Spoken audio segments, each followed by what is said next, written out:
Welcome to Success in Medicine. I'm Dr. Samir Desai.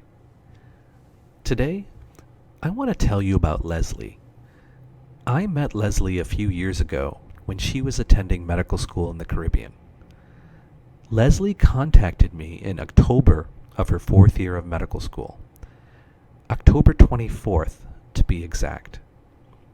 She contacted me because she was worried. Why was she worried? Up until that point, she had only received a single interview invitation for residency. Just one interview. She was concerned that she would not get enough interviews. She wanted to match into internal medicine, but there was one problem. She had taken her USMLE Step 2 CK in early October. Her score was pending, and she thought it would be released in the next 1 to 2 weeks. She felt that the lack of having a Step 2 CK score was the main factor preventing her from securing interviews, especially as an international medical school applicant. Her plan was to update programs as soon as the CK score was released. She hoped to wow programs with an email in which she not only provided the score, but made a strong argument for why she would be a good fit for the program. In sending this communication, she hoped that programs would see her as someone who was very interested in their program, not just someone who had applied to their program because it was easy to do so. Was Leslie's plan a good approach? And could it help her secure more residency interviews? Her approach is certainly sound, but I told her that the email must be done well and contain information that programs are seeking. To give you an idea of what program directors like to see in such emails, let me share with you a quote from Dr. Tracy Clark.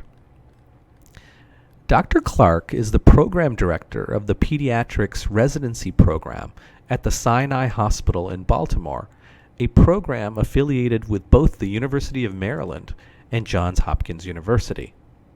And I quote Dr. Clark, "Due to the volume of applications that we receive every year, it is tough to interview everybody we'd like to meet.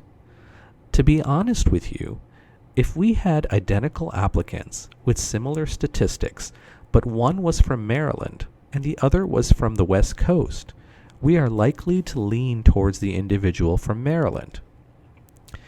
It is important for students to indicate on their application or through email communication why they may want to go to that specific program or be in that specific location if they are applying from outside the region or have no obvious connection to the area."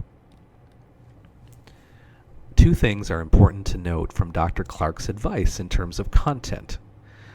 One, if you have a geographical tie or connection to that area, it should be included in the email. Second, and this is very important, you must communicate your very specific interest in the program, and that should reflect what you have learned through your research of the program and how that fits with your background and interests. As one program director told me at a conference, and I quote, "If I can tell you've put very little thought into contacting us, we are going to do the same. We are going to put very little thought into considering you." Now, let's get back to Leslie. At the time of our conversation, she told me that she had prepared a sample email, and she was wondering if I would take a look at that email and give her some feedback. I looked at her email and found a number of mistakes that I have seen time and time again in emails written by other applicants. Mistakes that have the potential to prevent you from getting what you want, an invitation to interview at the residency program. In this episode of Success in Medicine, I'll tell you what I found in her email, and you can use this knowledge to make sure the emails that you send to residency programs are in fact effective.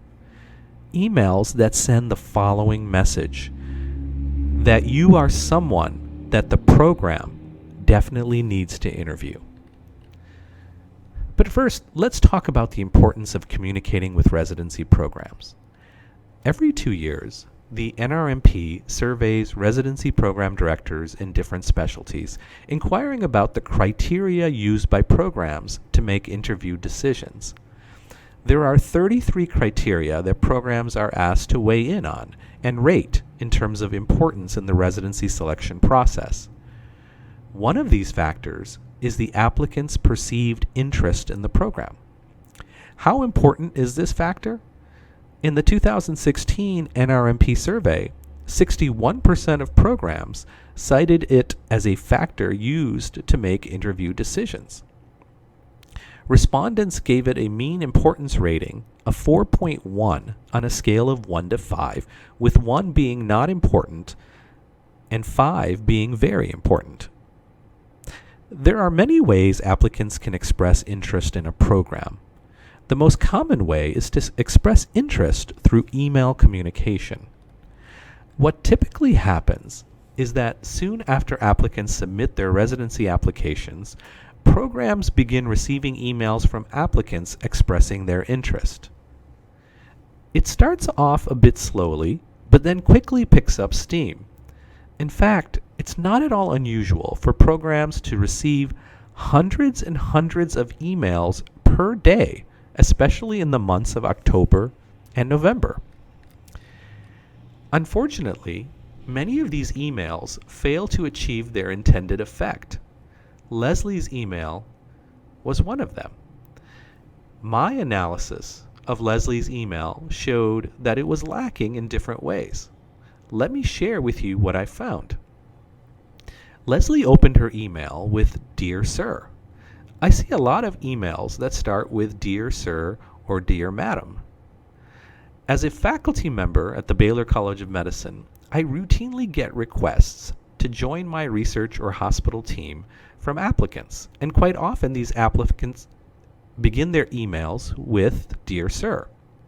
Some applicants are under the impression that it is best to use "Sir" because of politeness.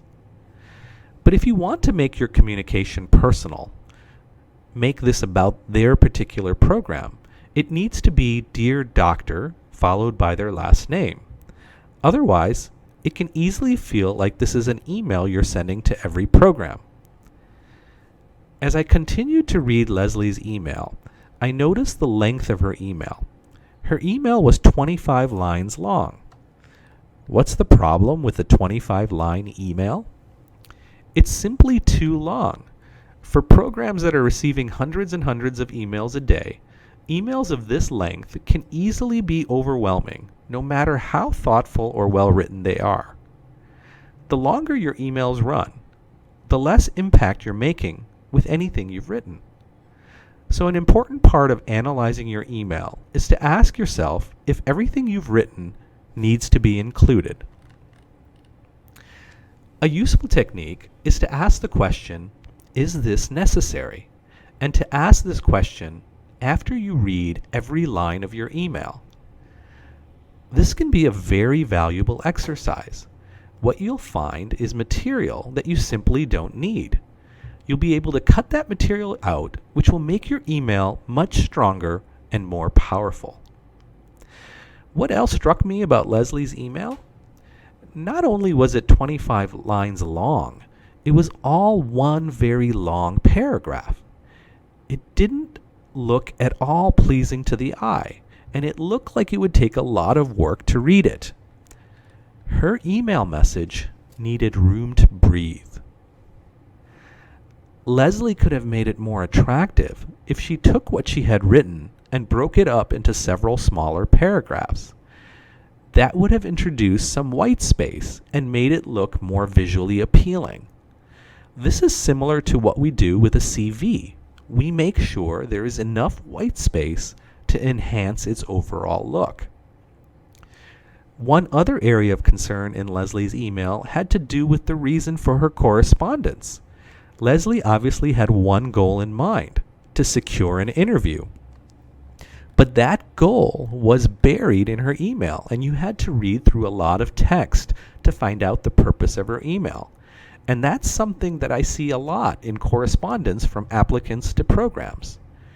If your goal is to secure an interview, don't wait until the end of a very long paragraph to reveal this. Let the reader know early in the email, and then use the remainder of the email to provide the support that's necessary. Before you hit send, you must make sure that your email is free of any spelling or grammatical errors. That means no typos. That sounds obvious, right?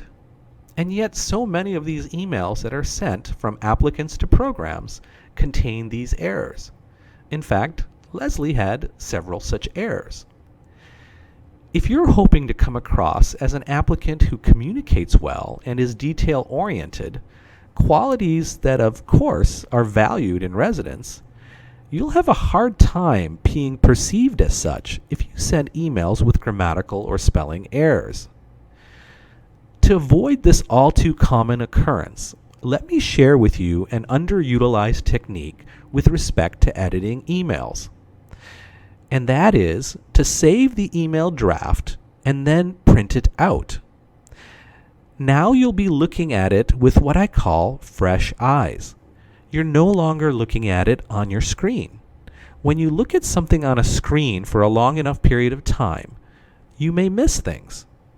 Printing it out for review will give you a fresh perspective. As you're reviewing the email, read it out loud.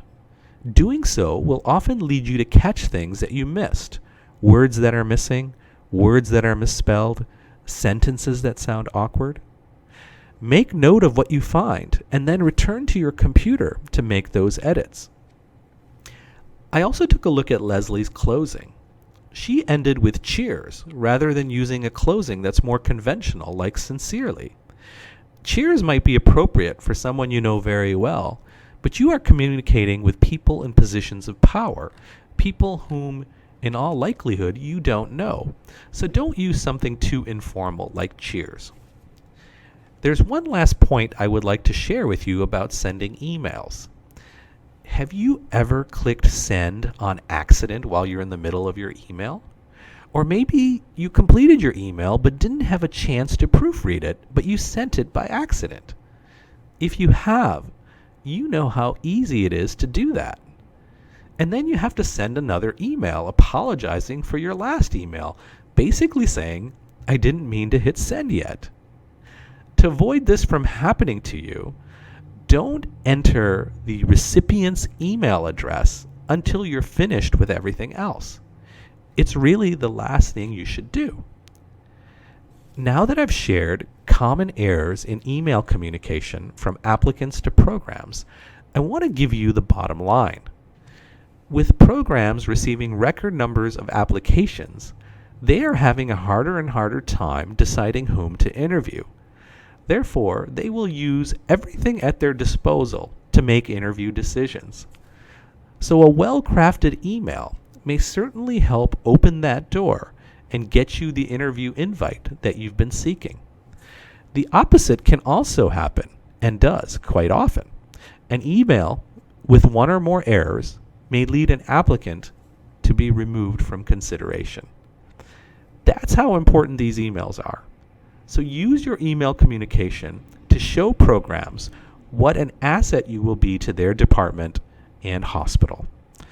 Thank you for joining me on this episode of the Success in Medicine podcast. For more detailed information on communicating with programs during the application process, remember to turn to our book, The Successful Match 2017. Additional resources are available at our website, thesuccessfulmatch.com.